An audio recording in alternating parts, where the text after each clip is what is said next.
Hello, this is Dr. Do again. This video is outside of medicine. Continue to read the Iliad by Homer. I'm going to continue to read.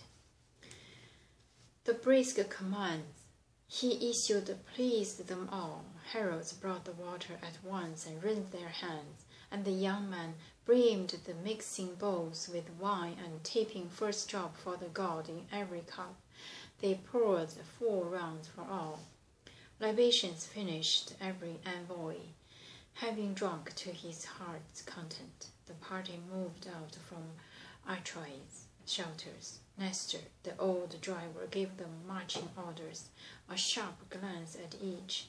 Odysseus, most of all, try hard now, bring him round, invincible Achilles. So Ajax and Odysseus made their way at once where the battle lines of breakers crash and drag, praying hard to the god who moves and shakes the earth, that they might bring the proud heart of Achilles round with speed and ease. Reaching the Myrmidon shelters and their ships, they found him there, delighting his heart now, plucking strong and clear on the fine lyre, beautifully carved, its silver bridge set firm. He won from the spoils when he razed Aetion's city. Achilles was lifting his spirits with it now, singing the famous deeds of fighting heroes. Across from him, Patroclus sat alone in silence, waiting for Arcas' son to finish with his son, and on that came, with good Odysseus in the lead. And the envoy stood before him.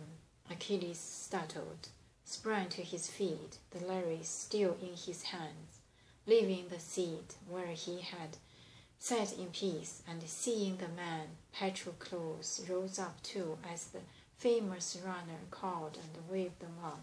Welcome.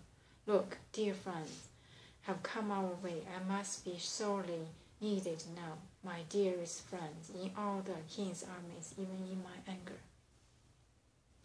So Prince Achilles hailed and led them in, set them down on settles with purple carpets, and quickly told Patroclus standing by, come, a bigger wine bowl. Some of Maniotius set it here, mix stronger wine, a cup for the hands of each guest. Here beneath my roof are the men I love the most. He paused.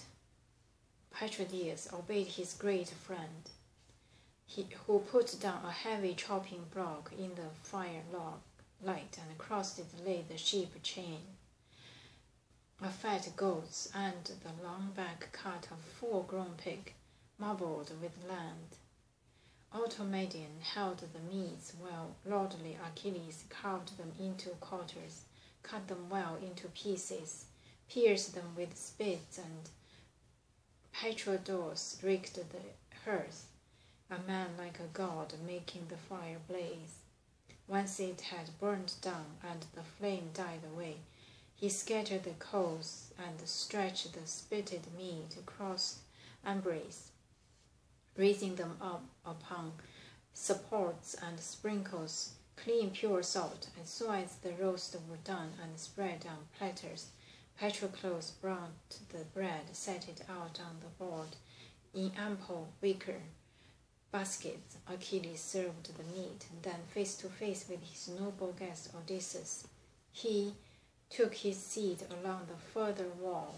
He told his friends to sacrifice to the gods. The Patroclus threw the first cuts in the fire. They reached out for the good things they lay at hand, and when they had put aside desire for food and drink, Ajax nodded to Phoenix. Odysseus caught the signal, filled his cup, and lifted it toward Achilles, opening with his toast. Your health, Achilles. You have no lack of handsome feast. I see that, either in Agamemnon's tents, the son of Atreus, or here and now in yours, we can all banquet here to our heart's content. But it's not the flowing feast that is on our mind now. No, a stark disaster, too much to bear. Achilles bred by the gods, This is what we are stared in the face, and we are afraid.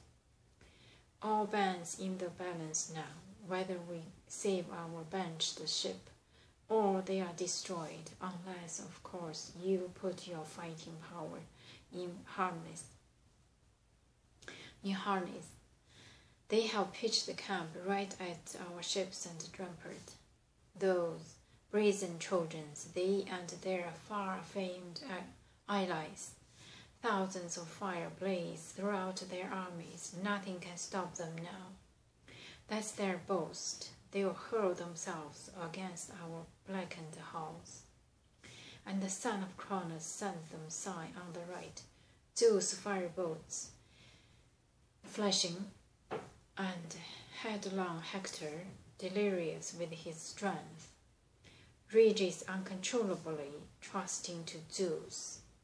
No fear of man or God, nothing. A powerful rabid frenzy has him in his grip. Hector prays for the sacred dawn to break at once. He threats to lob the high horns of our sterns, and gut our ships with fire. And all our comrades, pinned against the hulls, panicked by their smoke, he'll rout and kill in blood.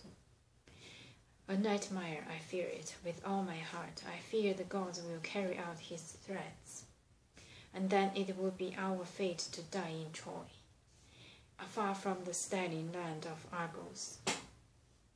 Up with you now, late as it is, if you want to pull our archives, our hand-hit armies, clear of the Trojan onslaught. Feel us now? What a grief it will be to you through all the years to come. No remedy, no way to cure the damage once it is done. Calm. Well, there's still time. Think hard. How can you fight off the Argives' fatal day? Oh, old friend, surely your father Peleus urged you that day he sent you out of Phthia to Agamemnon, my son.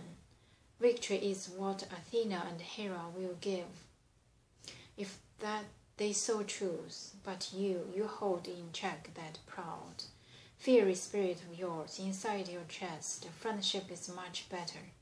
Vicious quarrels are deadly. Put an end to them. At once your Achaean comrades, young and old, will exalt you all the more. That was your aged father's parting advice. It must have slipped your mind. But now at last, stop, Achilles. Let your heart, devouring anger, go. The king will hand you gifts to match his insults, if only you relent and rend your anger. I'm going to stop here today and continue next time. Thank you for watching.